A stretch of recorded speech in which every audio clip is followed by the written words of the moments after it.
Hello, hello. Good morning. Good morning. Please, please, please. I love a standing ovation even before I said anything. Let me end right there.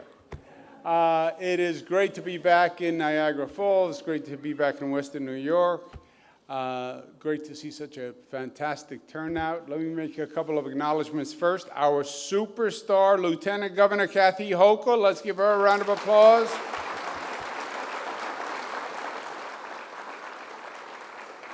My friend, our great Mayor, Paul Deister. Great to be with you, Mayor. Our New York State Assemblyman, Angelo Marinello. Good to be with you, Angelo. We have Robert Gioia, who has contributed so much to this community, so many different ways. Pleasure to be with you, Robert. We have Jeff Belt, who's our REDC co-chair. Thank you for your good work. I would like to mention we lost a great friend of mine, great friend of labor, Russ Quarantello, who I would normally see at an event like this. And let's give him a round of applause for the good work he did for all of us.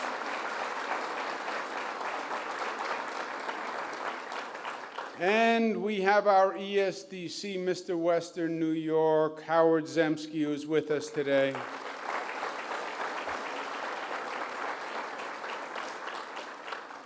You may have noticed when Howard Zemsky walked in, he is walking with a limp. He says that he damaged his leg. He will not say exactly how he damaged his leg, just that he damaged his leg. There are a number of rumors about how he damaged, and I don't like to spread rumors because, you could just unfairly characterize, but there are three main rumors as to how he hurt his leg.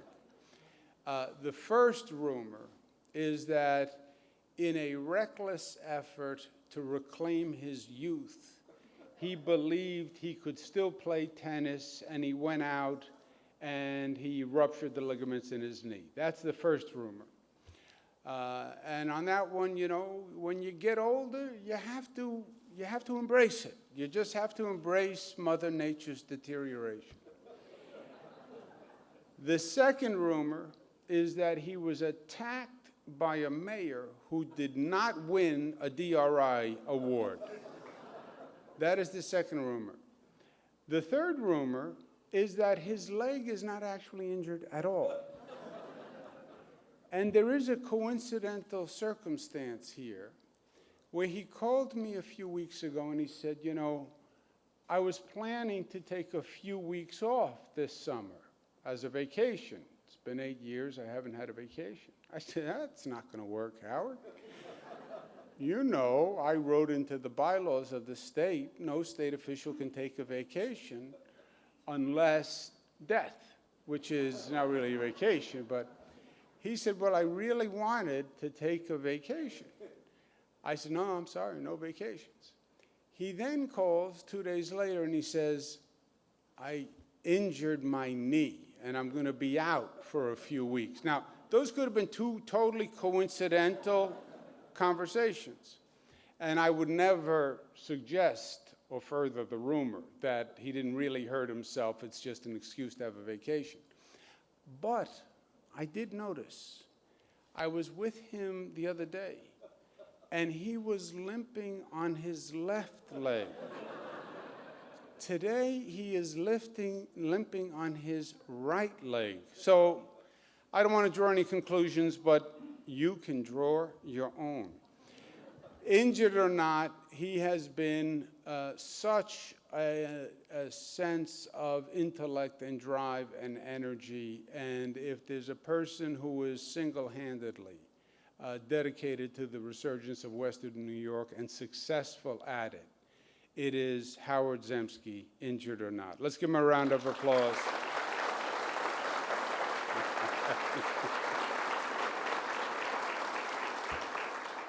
So why are we all here? Why do we all do what we do? What does it mean to be a governor? And the mayor and local legislators and assembly people, we all try to do the same thing, which is how do we make the state better? How do we make Western New York better? How do we make Niagara better?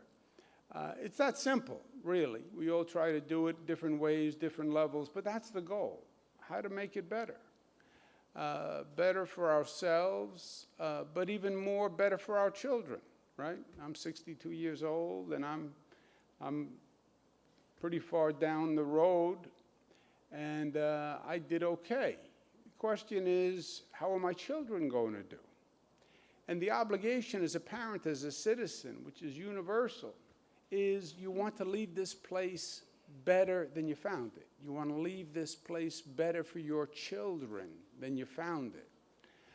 You want them to have a better home than you had. You want them to have more opportunity than you had. You want them to have a safer place than we now live in. And that's what we're all trying to do. And we do it from three basic different levels. From state government, we do it regionally, and then we do it locally, local government, and on the community level. And from the top down, from the bottom up, everybody working to the same end. On the state side, I am proud of what we've done. We haven't done enough. It'll never be enough, but we work at it 7 days a week, 24 hours a day. And the state has never done more for upstate New York than it has during my administration. That is not even close.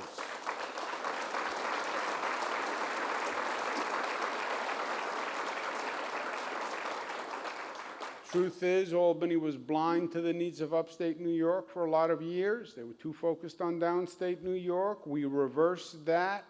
$44 billion investment in upstate New York that had every asset, every resource you needed. They just needed a partner to help bring it all together. We focused on Western New York like a laser beam from day one. And Western New York is a different Western New York than it was 8 years ago. On any measure, any economic measure, any population measure, and most importantly, when you look in the faces of people, you see a sense of hope and energy that you didn't see before. We have young people coming back to Western New York. What better sign can you have than that? After decades of seeing young people leave to find their future somewhere else, you now have a nation that says, did you hear what's going on in Buffalo and Niagara and Western New York, and young people coming back? We have more private sector jobs in the state of New York today than ever before in history. How about that?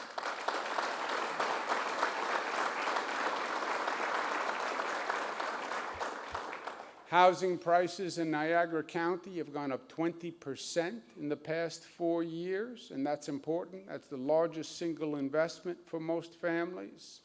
Unemployment rate in Niagara County when we started, 9%. You know what it is today? 4%, less than half. So the arrows are pointed in the right direction, and the state's doing what the state needs to do, and we're going to keep doing it. On the regional level, the Buffalo Billion and that regional approach has been working extraordinarily well. We did a lot in Buffalo. We've done a lot in Niagara Falls, all through Niagara County. 8 new hotels now in Niagara. 8 new hotels since we started. That's like unimaginable. The investment in the aquarium, the new conference center investment, the land acquisition fund to acquire land so that the city could then repurpose it, the culinary center at Niagara Community College, the Niagara State Park investment. It was a disgrace, the Niagara State Park. And now it's something to be proud of. We saved the Maid of the Mist. We saved the Buffalo Bills, which I think was a great moral and psychic as well as economic boost to keep the Buffalo Bills here. So regionally, we're doing very, very well. And I'm pleased, and I want to thank the Regional Economic Development Council that's doing a great job. Let's give them a round of applause.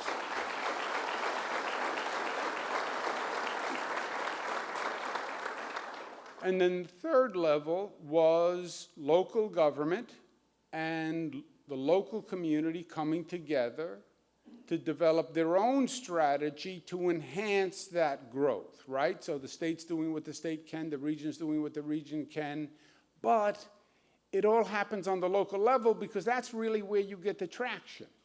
And that's really where you have the knowledge. I don't know Niagara Falls the way the people in this room know Niagara Falls. And your knowledge on how to come up with a specific strategy for your own backyard is what's most important. But you need funds to do it. So we started a new program called the DRI, because in government everything has to have an acronym because they don't know how to use words.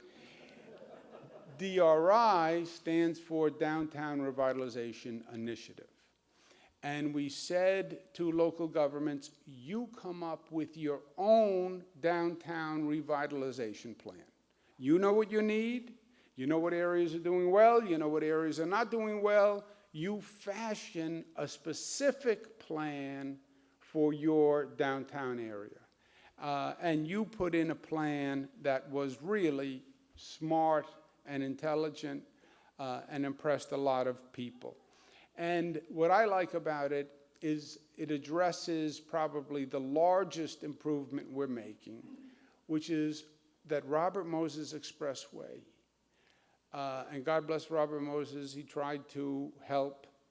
But that man saw a shoreline, and he then saw a highway. I mean, that's what he did. And all across the state, you have these expressways next to the water because that's where the land was available. But long term, what happened was we cut off the community from the waterfront. And we now know how powerful a magnet waterfront is for development. Look at Canal Side, which has just been extraordinary. So we said we're going to take the Robert Moses Expressway down, reconnect the community with the waterfront. That is a major transformation moment. And what your plan does, in my opinion, is it exploits and builds on that movement. And it takes the Bridge District, which does need investment and does need help, and it focuses on that district in a very intelligent way. There's a residential component, there's a connection for Main Street and a path to get to the water. So I think it hits all the points. And it's a very smart plan, otherwise I wouldn't be here today. Now, the context for what happened with the DRI. We have 10, we anticipated 10 winning spots. And the winners would get a maximum award of up to $10 million, okay? So 10 winners, maximum award of up to $10 million. What happened is we got close to 100 applications for the 10 spots, which in some ways is good news. It said the program was right, and you have a lot of downtown areas that are coming up with creative plans. The practical issue is you have 100 applications, and you can only have 10 winners with the maximum of $10 million. Now look, everybody wants to be first. Everybody wants to win. Everybody has to win the maximum amount, and if they don't, we're not good at calibrating expectations, right?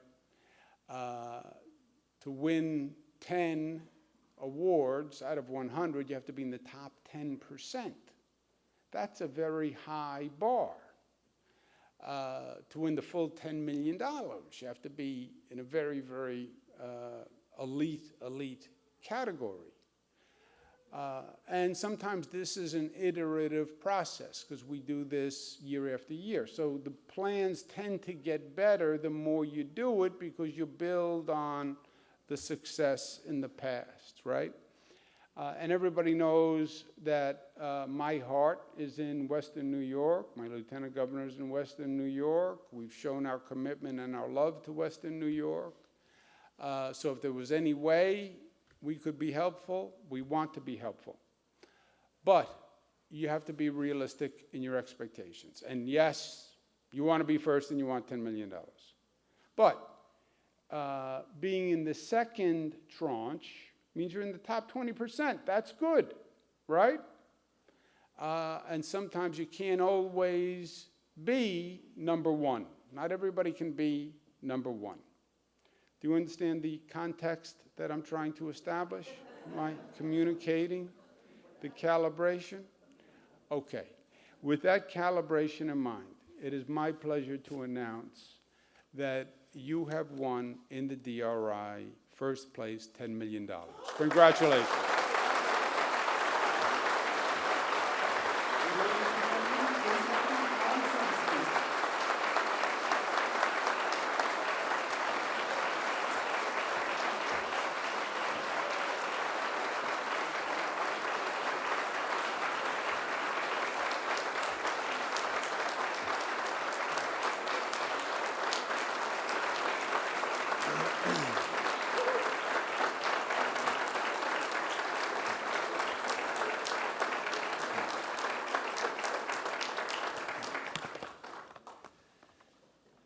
Hello, everyone. Great to be here. That's a very hard announcement to follow. It's very hard to be a speaker after that. I want to say I've been recuperating for a couple of months, and I terribly missed being teased that way. Very peaceful 2 months, terrible. I added the handrail for some extra drama. Although I couldn't remember which leg to limp with. It's always good to be, great to be with the governor, great to be with the lieutenant governor, the mayor, the Western New York delegation, Mr. Joya, all of you, and for all the amazing work that you've all done, and we've made so much incredible progress here in Niagara Falls and across Western New York. I do want to recognize the DiCamillo family. There are some members of the DiCamillo family. Could you just raise your hand? Oh, they're right here. Thank you. Way to go. The DiCamillo family needs no explanation to anyone in this room. 99 years in business as a family business. I know how much the governor respects family and respects family businesses, and we all thank you for your tremendous commitment. I know as well the family's making a $500,000 investment to expand their business here in Niagara Falls, which is great. And Governor, I wanted to show you, this is not a joke. DiCamillo, they have these amazing tins. They do some really wonderful, they design these. Not only are the products inside so fabulous, but the tins themselves are like collector's items. And they caught the interest, actually, of your parents. And the DiCamillos wanted me to let you know that they have included in this tin a note from your mother from 1990 and a check paid by your father in 1990 for what was then a very large order of cookies. So this is a tradition in your family. You may or may not remember these cookies from back in 1990, but it's an amazing family business, so let's hear it for the DiCamillo.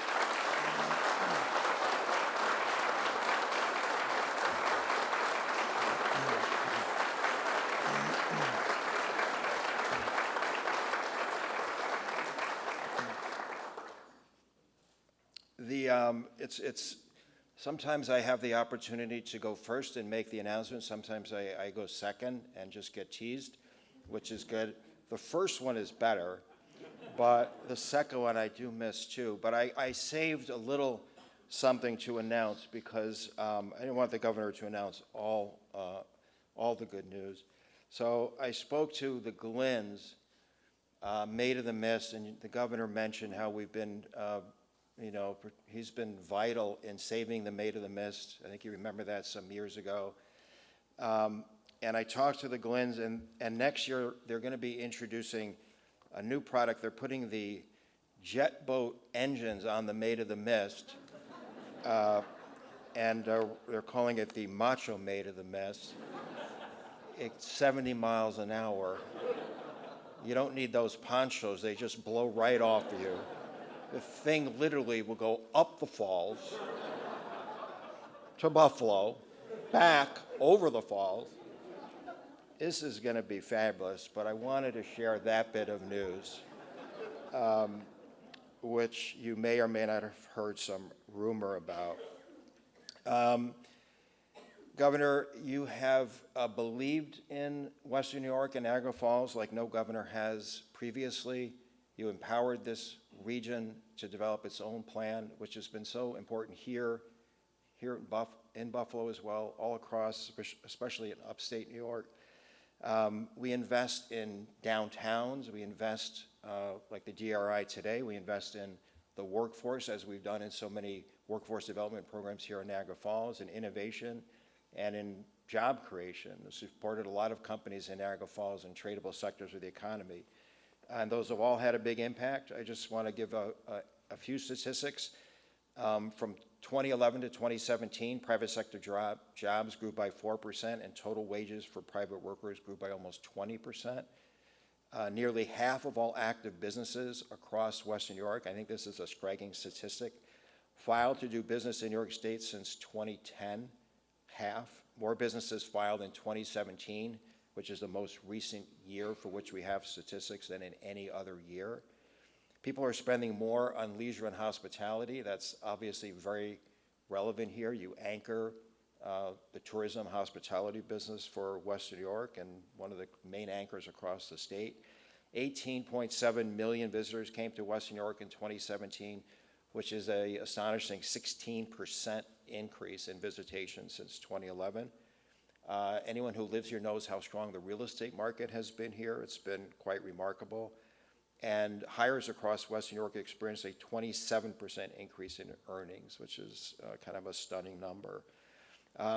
It's nice to read about our community now nationally, not in a negative way, but in a positive way. And I hope you too have seen the many articles in the New York Times, the Boston Globe, Toronto Star, Washington Post, Wall Street Journal, Forbes, Chicago Tribune. The list is long and wide in terms of the kind of recognition we've been getting in Niagara Falls and Buffalo for the turnaround. So I'm very pleased as well to see in the DRI that there's a big focus on what's been referred to as the Bridge District. I want to thank Jeff and the Western New York Regional Economic Development Council. I call Jeff Mr. Smart Growth himself. He's had a big focus on smart growth in downtowns. And I think the Regional Council was really smart to recommend Niagara Falls and its focus on smart growth and the revitalization of this, once very vibrant commercial district. That's important for people who live here, and it's important for people who visit here. So I wanted to just add my congratulations and thanks again to the governor. You have, I think, a unprecedented commitment. You've had an unprecedented commitment now for 9 years. The fact that we've been working together for 8 years and I've lost all my hair and he's lost none. The fact that I can't walk and he runs marathons. I find this troubling, actually. But I can't change it. But I do want to recognize it and make him feel bad about it. So anyway, he's done an amazing job for all of us in Western New York. I can't thank him enough, Governor.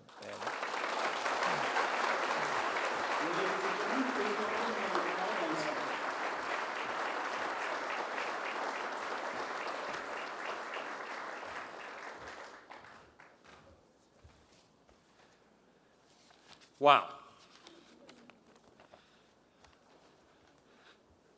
Well, first of all, I want to do some additional acknowledgments of some friends that we have here in the room. I'd like to welcome Anthony Nemi, Niagara County Legislator. Raise your hand.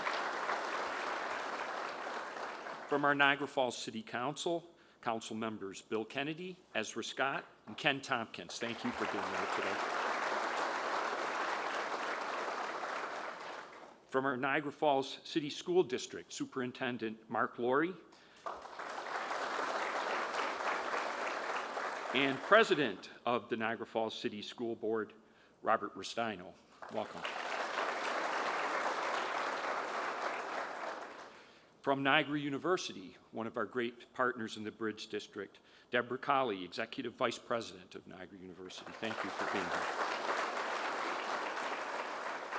here. And I want to welcome our new Executive Director of the Niagara Falls Housing Authority and a former UB football quarterback. Shake his hand, you'll know that right away. Clifford Scott, thank you for being here. Obviously, you know, when you're successful in something like this, there are a lot of people to thank, but I want to recognize three of our department heads that are here today, our two relatively new public safety chiefs, Police Chief Tom Licata and Fire Chief Joe Padula. Thank you for being here today.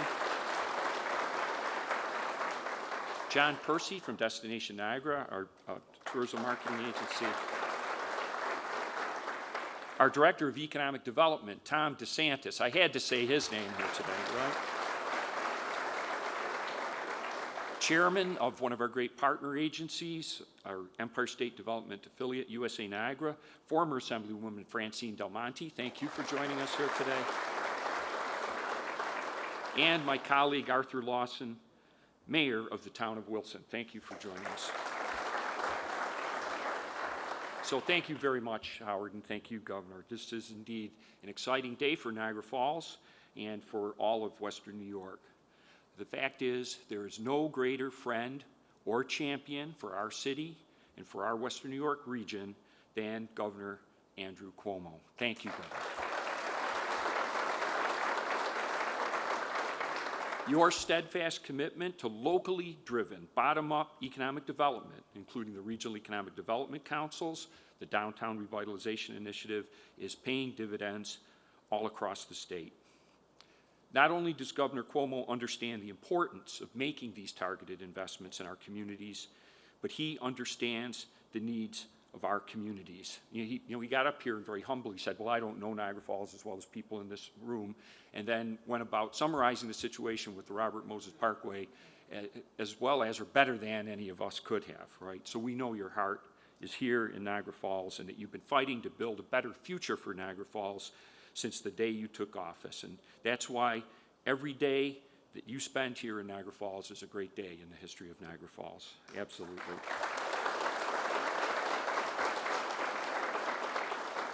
The Governor and Howard mentioned many investments the state has made in partnership with Niagara Falls, and the transformation, I think that's not too strong a word to use, that we have already seen here has been astounding. But of all the projects, the conversion of the Robert Moses Expressway into the Niagara Scenic Parkway has been the most profound. I think at a previous press conference when we were talking about this project, I quoted the Seabees motto, right? And the Seabees motto is, the difficult we do now, the impossible takes a little longer, right? Well, 2 generations of people here in the city of Niagara Falls thought it was impossible that we would ever see the removal of the Robert Moses Parkway, but somehow, Governor, you made it happen. And I hope that at some point you'll take the time, go down to the construction site, right, where we're removing a waterfront expressway, expanding the park at the falls, the largest expansion of the park at the falls since it was created in 1885, right? We're in effect bringing the park at Niagara Falls to Main Street. Stand out there. There are no cars left on the parkway anymore. Put a hand up in each direction like this, and you'll know what it felt like to be Moses. Not Robert Moses, Moses of the Old Testament, when he parted the Red Sea, Governor, right? Because you made that happen, right?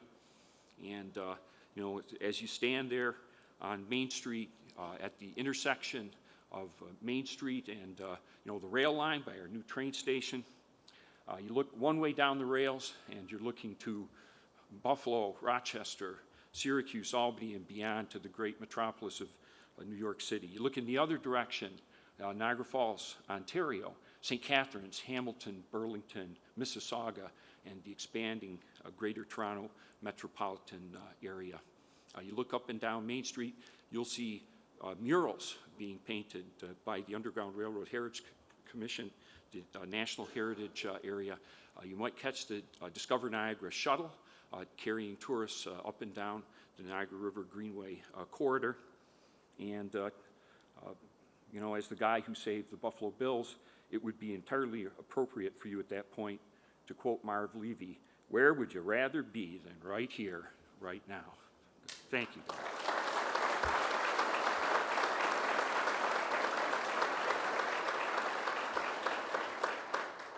For years, we preached that if we made the right decisions in the public realm, if we created the right infrastructure, private investment would follow, and investors, developers would take a new look at Niagara Falls, and now it is happening right before our eyes, right? I'm very touched by the thoughtfulness of the DiCamillo family. I've met your mom. I had the chance to meet your late dad. Also met your brother and sister. Say hello to your brother Chris for me when you see him.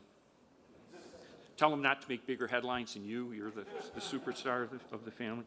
But you know, what a wonderful sense of history, and it was, thank you to the DiCamillo family for remembering the governor's family in that way. Could we have another round of applause for them? Also, Governor, if you look just over your left shoulder, the guy sitting behind you is Bob Richardson from Blue Cardinal Capital. We have socially responsible investors that are already taking an interest in the Bridge District because of the fantastic investments that you've made there. So I want to thank the governor for all that he has done for the city of Niagara Falls and for this $10 million award. And you know, together we're building a brighter future for the people of the city of Niagara Falls. And you know, Governor, God bless you for your commitment to us here. That concludes our program for today. Governor, do you have an opportunity to come up here? We want to get a couple photos to mark the occasion.